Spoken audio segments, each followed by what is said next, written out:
باب ششم، مسلمانوں میں مذہبی اختلافات کی ابتدا اور اس کے اسباب۔ خلافت راشدہ کا زوال جن حالات میں اور جن اسباب سے ہوا، ان کے نتائج میں سے ایک اہم نتیجہ یہ بھی تھا کہ امت مسلمہ کے اندر مذہبی اختلافات رونما ہو گئے۔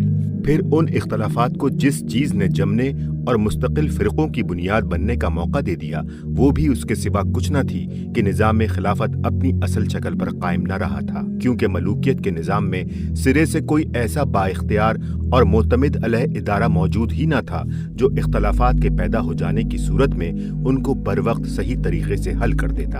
ابتدا اس فتنے کی بھی بظاہر کچھ بہت زیادہ خطرناک نہ تھی، صرف ایک شورش تھی جو بعض سیاسی اور انتظامی شکایات کی بنا پر سیدنا عثمان رضی اللہ عنہ کے خلاف ان کے آخری دور میں اٹھ کھڑی ہوئی تھی۔ اس کی پشت پر نہ کوئی نظریہ اور فلسفہ تھا، نہ کوئی مذہبی عقیدہ، مگر جب اس کے نتیجے میں آن جناب کی شہادت واقع ہو گئی اور حضرت علی کے عہد خلافت میں نزاعات کے طوفان نے ایک زبردست خانہ جنگی کی صورت اختیار کر لی اور جنگ جمل، جنگ صفین، قضیہ تحکیم اور جنگ نہروان کے واقعات پے در پے پیش آتے چلے گئے، تو ذہنوں میں یہ سوالات ابھرنے اور جگہ جگہ موضوع بحث بننے لگے کہ ان لڑائیوں میں حق پر کون ہے اور کیوں ہے، باطل پر کون ہے اور اس کے برسر باطل ہونے کی وجوہ کیا ہے۔ کسی کے نزدیک اگر فریقین باطل پر یا حق پر ہیں تو وہ کس بنا پر یہ رائے رکھتا ہے، اور کوئی اگر فریقین کے معاملے میں سکوت یا غیر جانبداری اختیار کرتا ہے تو اس کے پاس اپنی اس روش کے لیے کیا دلیل ہے۔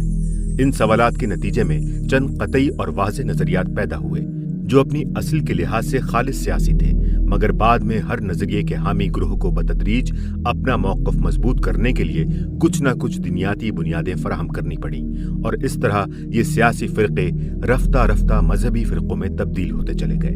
پھر جو کشت و خون اختلافات کے آغاز میں ہوا اور اس کے بعد بنی امیہ و بنی عباس کے دور میں مسلسل ہوتا رہا، اس کی وجہ سے یہ اختلافات محض عقیدہ و خیال کے اختلافات نہ رہے، بلکہ ان میں وہ شدت اور حدت پیدا ہوتی چلی گئی جس نے مسلمانوں کی وحدت ملی کو سخت خطرے میں مبتلا کر دیا۔ اختلافی بحثیں گھر گھر چل پڑیں، ہر بحث میں سے نئے نئے سیاسی، دنیاتی اور فلسفیانہ مسائل نکلتے رہے۔ ہر نئے مسئلے کے اٹھنے پر فرقے اور فرقوں کے اندر مزید چھوٹے چھوٹے فرقے بننے لگے، اور ان فرقوں کے اندر باہمی تعصبات ہی نہیں پیدا ہوئے بلکہ جھگڑوں اور فسادات تک نوبت پہنچ گئی۔ کوفہ، عراق کا صدر مقام اس طوفان کا سب سے بڑا مرکز تھا، کیونکہ عراق ہی کے علاقے میں جمل، صفین اور نہروان کے مارکے ہوئے، یہیں حضرت حسین کی شہادت کا دل دہلا دینے والا واقعہ پیش آیا، یہیں تمام بڑے بڑے فرقوں کی پیدائش ہوئی، اور اسی جگہ بنی امیہ اور پھر بنی عباس نے اپنے مخالف طاقتوں کو دبانے کے لیے سب سے زیادہ تشدد استعمال کیا۔ تفرقہ و اختلاف کے اس دور میں جو کثیر التعداد فرقے پیدا ہوئے، ان سب کی جڑ دراصل 4 فرقے تھے: شیعہ، خوارج، مرجیہ اور معتزلہ۔ ہم یہاں اختصار کے ساتھ ان میں سے ہر ایک کے نظریات کا خلاصہ بیان کریں گے۔ شیعہ، حامیان علی کا گروہ ابتدا میں شیعان علی کہا جاتا تھا، بعد میں اصطلاحاً انہیں صرف شیعہ کہا جانے لگا۔ اگرچہ نبی صلی اللہ علیہ وآلہ وسلم کے بعد بنی ہاشم کے کچھ لوگ اور دوسرے لوگوں میں سے بھی چند اصحاب ایسے تھے جو حضرت علی کو خلافت کے لیے اہل تر سمجھتے تھے، اور بعض کا خیال یہ بھی تھا کہ وہ دوسرے صحابہ سے اور خصوصاً حضرت عثمان سے افضل ہیں، اور بعض ایسے بھی تھے جو نبی صلی اللہ علیہ وآلہ وسلم کے ساتھ ان کے رشتے کی بنا پر انہیں خلافت کا زیادہ حقدار خیال کرتے تھے۔ لیکن حضرت عثمان کے وقت تک ان خیالات نے ایک عقیدے اور مذہب کی سی شکل اختیار نہ کی تھی۔ اس طرز خیال کے لوگ خلفائے وقت کے مخالف بھی نہ تھے، بلکہ تینوں خلفاء کی خلافت تسلیم کرتے تھے۔ باقاعدہ مخصوص نظریات کے ساتھ ایک پارٹی کے وجود کا آغاز ان لڑائیوں کے زمانے میں ہوا جو حضرت طلحہ و زبیر کے ساتھ مارکہ جمل میں، حضرت معاویہ کے ساتھ صفین میں اور خوارج کے ساتھ نہروان میں حضرت علی کو پیش آئیں۔ پھر حضرت حسین کی شہادت نے ان لوگوں کی صفوں کو مجتمع کر دیا، ان کے جذبات میں شدت پیدا کی اور ان کے نظریات کو ایک واضح شکل دے دی۔ علاوہ بری بنو امیہ کے خلاف ان کے طرز حکومت کی وجہ سے عام مسلمانوں میں جو نفرت پھیلی، اور اموی و عباسی دور میں اولاد علی اور ان کے حامیوں پر ظلم و ستم کی وجہ سے مسلمانوں کے دلوں میں ہمدردی کے جو جذبات پیدا ہوئے، انہوں نے شیعی دعوت کو غیر معمولی طاقت بخش دی۔ کوفہ ان لوگوں کا سب سے مضبوط قلعہ تھا۔ ان کے مخصوص نظریات یہ تھے: نمبر 1، امامت، جو خلافت کے بجائے ان کی مخصوص اصطلاح ہے، مسالے عامہ میں سے نہیں ہے کہ امت پر اس کا انتخاب چھوڑ دیا جائے اور امت کے بنانے سے کوئی شخص امام بن جائے، بلکہ وہ دین کا ایک رکن اور اسلام کا بنیادی پتھر ہے۔ اور نبی کے فرائض میں سے یہ ہے کہ امام کا انتخاب امت پر چھوڑنے کے بجائے خود بحکم صریح اس کو مقرر کرے۔ نمبر 2، امام کو معصوم ہونا چاہیے، یعنی وہ تمام چھوٹے بڑے گناہوں سے پاک اور محفوظ ہو، اس سے غلطی کا صدور جائز نہ ہو اور ہر قول و فعل جو اس سے صادر ہو برحق ہو۔ نمبر 3، حضرت علی وہ شخص ہیں جن کو رسول اللہ صلی اللہ علیہ وآلہ وسلم نے اپنے بعد امام نامزد کیا تھا اور وہ بربنائے نص امام تھے۔ نمبر 4، ہر امام کے بعد نیا امام لازماً اپنے سے پہلے امام کی نص پر مقرر ہوگا، کیونکہ اس منصب کا تقرر امت کے سپرد ہی نہیں کیا گیا کہ مسلمانوں کے منتخب کرنے سے کوئی شخص امام ہو سکے۔ نمبر 5، شیعوں کے تمام گروہوں کے درمیان اس بات پر بھی اتفاق تھا کہ امامت صرف اولاد علی کا حق ہے۔ اس متفق علیہ نظریے کے بعد شیعوں کے مختلف گروہوں کی آراء مختلف ہو گئیں۔ معتدل شیعوں کی رائے یہ تھی کہ حضرت علی افضل الخلق ہیں، ان سے لڑنے والا یا ان سے بغض رکھنے والا خدا کا دشمن ہے، وہ ہمیشہ دوزخ میں رہے گا اور اس کا حشر کفار و منافقین کے ساتھ ہوگا۔ ابو بکر و عمر اور عثمان جو ان سے پہلے خلیفہ بنا دیے گئے تھے، اگر ان کی خلافت ماننے سے علی نے انکار کر دیا ہوتا اور ان سے ناراضی ظاہر کی ہوتی تو ہم کہتے کہ وہ بھی دوزخی ہیں، مگر چونکہ علی نے ان کی سرداری مان لی اور ان سے بیعت کی اور ان کے پیچھے نماز پڑھی، اس لیے ہم علی کے فعل سے تجاوز نہیں کر سکتے۔ ہم علی اور نبی کے درمیان مرتبہ نبوت کے سوا کوئی فرق نہیں کرتے اور باقی تمام حیثیتوں سے ان کو نبی کے ساتھ مشترک فضیلت دیتے ہیں۔ متشدد شیعوں کی رائے یہ تھی کہ حضرت علی سے پہلے جن خلفاء نے خلافت قبول کی وہ غاصب تھے، اور جن لوگوں نے ان کو خلیفہ بنایا وہ گمراہ اور ظالم تھے، کیونکہ انہوں نے نبی کی وصیت کا انکار کیا اور امام برحق کو حق سے محروم کیا۔ بعض لوگ مزید تشدد اختیار کر کے پہلے 3 خلفاء اور ان کے منتخب کرنے والوں کی تکفیر بھی کرتے تھے۔ ان میں سب سے زیادہ نرم مسلک زیدیہ کا تھا، جو زید بن علی بن حسین متوفی 122 ہجری یعنی 740 عیسوی کے پیرو تھے۔ وہ حضرت علی کو افضل مانتے تھے، مگر ان کے نزدیک افضل کی موجودگی میں غیر افضل کا امام ہونا جائز تھا۔ نیز ان کے نزدیک حضرت علی کے حق میں شخصاً و صراحتاً رسول اللہ صلی اللہ علیہ وآلہ وسلم کی نص نہ تھی، اس وجہ سے وہ حضرت ابو بکر و عمر کی خلافت تسلیم کرتے تھے۔ تاہم ان کی رائے یہ تھی کہ امام اولاد فاطمہ میں سے کوئی اہل شخص ہونا چاہیے، بشرطے کہ وہ سلاطین کے مقابلے میں امامت کا دعویٰ لے کر اٹھے اور اس کا مطالبہ کرے۔ خوارج شیعوں کے بالکل برعکس دوسرا گروہ خوارج کا تھا۔ یہ گروہ جنگ صفین کے زمانے میں اس وقت پیدا ہوا جب حضرت علی اور معاویہ اپنے اختلافات کا تصفیہ کرنے کے لیے 2 آدمیوں کو حکم مقرر کرنے پر راضی ہو گئے۔ اس وقت تک یہ لوگ حضرت علی کے حامیوں میں سے تھے، مگر تحکیم پر یہ اچانک بگڑ گئے اور انہوں نے کہا کہ خدا کے بجائے انسانوں کو فیصلہ کرنے والا مان کر آپ کافر ہو گئے ہیں۔ اس کے بعد یہ اپنے نظریات میں دور سے دور نکلتے چلے گئے، اور چونکہ ان کے مزاج میں انتہائی تشدد تھا، نیز یہ اپنے سے مختلف نظریے رکھنے والوں کے خلاف جنگ اور غیر عادل حکومت کے خلاف خروج یعنی مسلح بغاوت کے قائل تھے، اس لیے انہوں نے ایک طویل مدت تک کشت و خون کا سلسلہ برپا رکھا، یہاں تک کہ عباسی دور میں ان کی قوت کا بالکل خاتمہ ہو گیا۔ ان کا بھی سب سے زیادہ زور عراق میں تھا اور بصرہ و کوفہ کے درمیان البتاہ کے علاقے میں ان کے بڑے بڑے اڈے قائم تھے۔ ان کے نظریات کا خلاصہ یہ: نمبر 1، وہ حضرت ابو بکر و عمر کی خلافت کو درست مانتے تھے، مگر حضرت عثمان ان کے نزدیک اپنی خلافت کے آخری زمانے میں عدل اور حق سے منحرف ہو گئے تھے اور قتل یا عزل کے مستحق تھے۔ حضرت علی نے بھی جب غیر اللہ کو حکم بنایا تو گناہ کبیرہ کا ارتکاب کیا، نیز دونوں حکم یعنی عمر بن الاس اور حضرت ابو موسیٰ اشعری اور ان کو حکم بنانے والے یعنی حضرت علی اور حضرت معاویہ اور ان کی تحکیم پر راضی ہونے والے یعنی علی و معاویہ کے سب ساتھی گناہگار تھے۔ جنگ جمل میں شریک ہونے والے سب لوگ بھی حضرت طلحہ، حضرت زبیر اور حضرت عائشہ ام المومنین سمیت گناہ عظیم کے مرتکب تھے۔ نمبر 2، گناہ ان کے نزدیک کفر کا ہم معنی تھا اور ہر مرتکب کبیرہ کو اگر وہ توبہ و رجوع نہ کرے وہ کافر قرار دیتے تھے، اس لیے اوپر جن بزرگوں کا ذکر ہوا ان سب کی انہوں نے اعلانیہ تکفیر کی، بلکہ ان پر لعنت کرنے اور انہیں گالیاں دینے سے بھی وہ نہ چوکتے تھے۔ علاوہ بری عام مسلمانوں کو بھی انہوں نے کافر ٹھہرایا، کیونکہ اول تو وہ گناہوں سے پاک نہیں ہیں، دوسرے وہ مذکورہ بالا اصحاب کو نہ صرف مومن بلکہ اپنا پیشوا مانتے ہیں اور ان کی روایت کردہ احادیث سے احکام شریعہ ثابت کرتے ہیں۔ نمبر 3، خلافت کے بارے میں ان کی رائے یہ تھی کہ وہ صرف مسلمانوں کے آزادانہ انتخاب سے ہی منعقد ہو سکتی ہے۔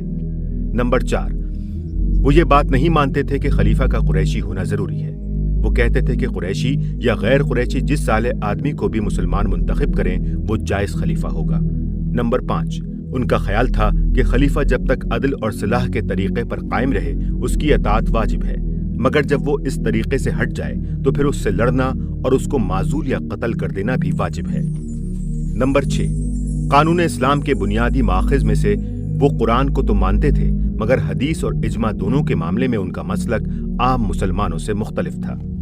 ان میں سے ایک بڑا گروہ جو النجداد کہلاتا تھا اس بات کا قائل تھا کہ خلافت یعنی ریاست کا قیام سرے سے غیر ضروری ہے، مسلمانوں کو خود ہی حق کے مطابق اجتماعی طور پر عمل کرنا چاہیے، تاہم اگر وہ خلیفہ منتخب کرنے کی حاجت محسوس کریں تو ایسا کرنا بھی جائز ہے۔